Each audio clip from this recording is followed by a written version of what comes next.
Salam saudara yang kekasih dalam nama Tuhan Yesus Kristus. Hari ini kita merayakan Natal. Tetapi saya sangat percaya juga, beda dengan tahun-tahun sebelumnya kita merayakan Natal.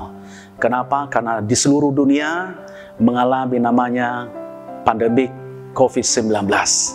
Tetapi dengan iman kita juga, kita percaya bahwa Yesus Kristus adalah Raja Damai. Dia akan memberikan kedamaian dalam setiap pribadi kita.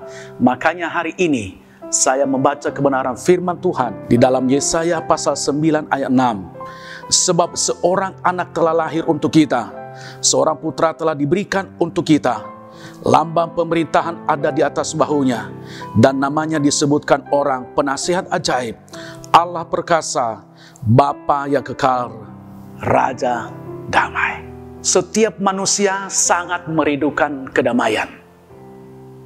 Tetapi kedamaian itu sejauh mana dia mengalami. Tetapi Yesus datang ke dalam dunia ini. Di dalam kitab Yesaya sudah dinubuatkan dia akan menjadi Raja Damai. Makanya saya berikan judul khotbah saya hari ini, yaitu Yesus Raja Damai. Kalau Yesus Raja Damai, pasti dia akan memberikan kedamaian dalam setiap pribadi kita. Kalau Yesus Raja Damai, dia akan memberikan kedamaian antara rumah tangga. Bahkan kalau Yesus Raja Damai, dia akan memberikan kedamaian kepada siapapun tanpa terkecuali.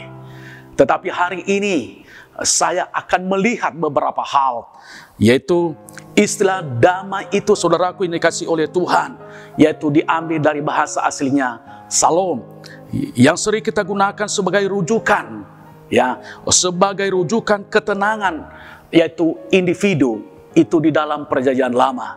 Tetapi kalau di dalam perjanjian baru yang ditulis oleh Rasul Paulus, yaitu ditulis di sini, saudaraku, eirene, yaitu artinya adalah, yaitu bagaimana seseorang menikmati kedamaian itu. Makanya di dalam perjanjian baru, yaitu kedamaian itu adalah keharmonisan rohani yang datang sebagai akibat dari pemulihan hubungan antara seseorang dengan yang lain.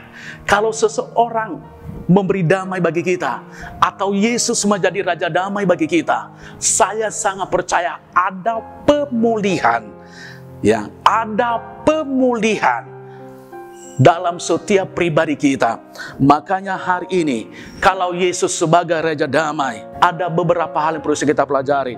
Yang pertama, Yesus memperdamaikan Allah dengan manusia. Tertulis dalam 2 Korintus pasal 5 ayat 18 dan 19. Sekali lagi, Yesus memperdamaikan Allah dengan manusia. Kita tahu manusia sudah jatuh di dalam dosa. Mulai dari Hawa bersama dengan Adam, mereka sudah jatuh di dalam dosa di Taman Eden. Bahkan sampai kelahiran Yesus Kristus itu, yaitu dia membawa damai.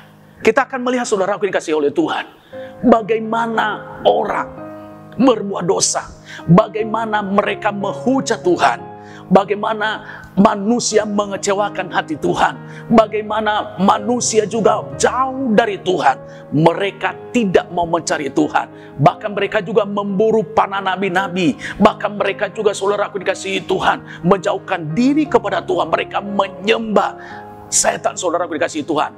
Tetapi justru Yesus datang ke dalam dunia ini, dia memperdamaikan kita dengan Bapa. Justru kelahiran Yesus datang ke dalam dia menjadi Raja Damai. Dia memperdamaikan kita dengan Bapa. Tujuannya adalah supaya kita menjadi anak kesayangannya. Kalau dia juga memperdamaikan kita, ngapain kita lagi kita kecewa? Ngapain kita juga sakit hati? Ngapain lagi kita, saudaraku dikasihi Tuhan, lebih jauh dari Tuhan? Mari, mulai hari ini, marilah kita selalu menikmati kedamaian itu bersama dengan Bapa. Yang kedua, saudaraku dikasihi Tuhan, kalau Yesus menjadi Raja Damai, adalah Yesus membantu kita berdamai dengan musuh kita. Boleh nanti saudara membaca itu di dalam Matius pasal 5 ayat 24.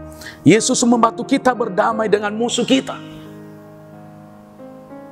Yesus membantu kita.